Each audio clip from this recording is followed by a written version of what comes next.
मिरु एबसुनि बानजायनायाव मिरु रोंगौथि सायख' आनजादखौ गाबोन दुलाराय आसाम रायजोनि गेजेरावनो खुंनो थाखाय साखाफारा जाबाय। आथिखालनि बादायलायनाय मुगायाव बर' फरायसाफोरखौबो गुबुनजों जुजिनो हाहोनायनि थांखिजों बे मिरु रोंगौथि सायख' आनजादखौ थांनाय 2013 मायथाइनिफ्राय फारियै खुंबोदोंमोन दुलाराय बर' फरायसा आफादा। आनजाद खुंफुं आफादनि बिबानगिरिया फोरमायनाय बादिब्ला थाखो 9 आरो 10 थाखोनि मिरु रोंगौथि सायख' आनजादखौ गाबोन दुलाराय आसामनि गासै 198 सेन्टाराव खुंनाय जागोन। 27 नभेम्बर 2022 इं मायथाइयाव दुलाराय बर' फरायसा आफादजों खुंजानो नागिरनाय बे टेलेन्ट सार्च एग्जामा गाबोन खुंफुं जासिगोन आरो बेखौ खुंफुंनो थाखाय जोङो जथेस्थ' लाहार फाहारखौ गासै आसाम नाङैनो खालामजोब्बाय।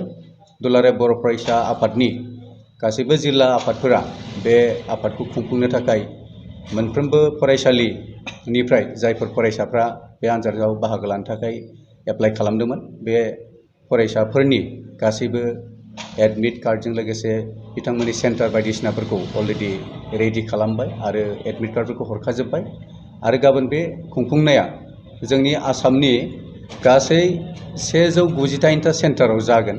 गासै आसाम नाङैनो गासै 17टा जिल्ला। अदेबानि मोननै थाखोनिफ्राय गासै 18,740 फरायसाफोरा मिरु रोंगौथि सायख' आनजादाव जिरायगोन।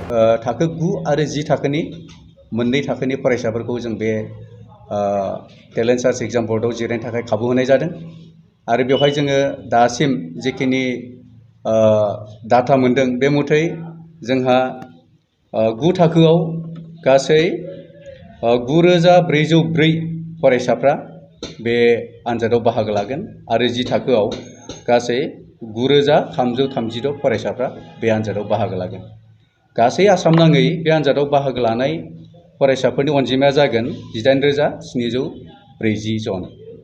खुंफुं आफादा बुंबावदों बे खेबनि मिरु रोंगौथि सायख' आनजादाव 1थि, 2थि आरो 3थि जायगा आवग्रिनो हानाय बिजाथिफोरा नोगोद रांनि बान्थाखौ मोनगोन।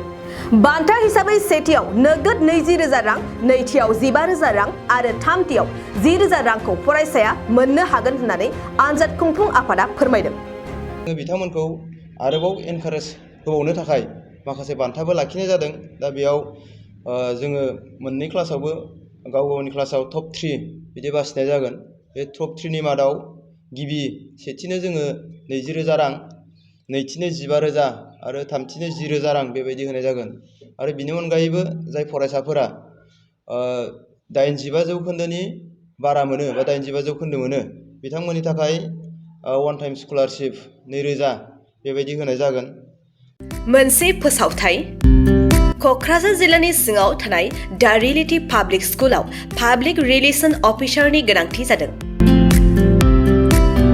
गोसो गुदुं बिजाथिफोरा थाबैनो जगाजग खालामनो हागोन। पाब्लिक रिलेशन अफिसारनि थाखाय बिजाथिया इंराजि आयदायाव MA खालामनाय जानांगोन, नङाब्ला मास कमिउनिकेशन एन्ड जार्नालिज्म आयदायाव MA खालामनाय जानांगोन। बिनि थाखाय जेबो एक्सपिरियेन्सनि गोनांथि गैया। डिग्री गोनां बिजाथिफोरा बयबो एप्लाइ खालामनो हागोन। दान बान्थाखौ 15,000निफ्राय 20,000सिम होनाय जागोन। गोसो गुदुं बिजाथिफोरा reality_public_school@gmail.com आव मेसेज हरनो हागोन, नङाब्ला 9435293000 जानबुं अनजिमायाव जगाजग खालामहरनो हागोन।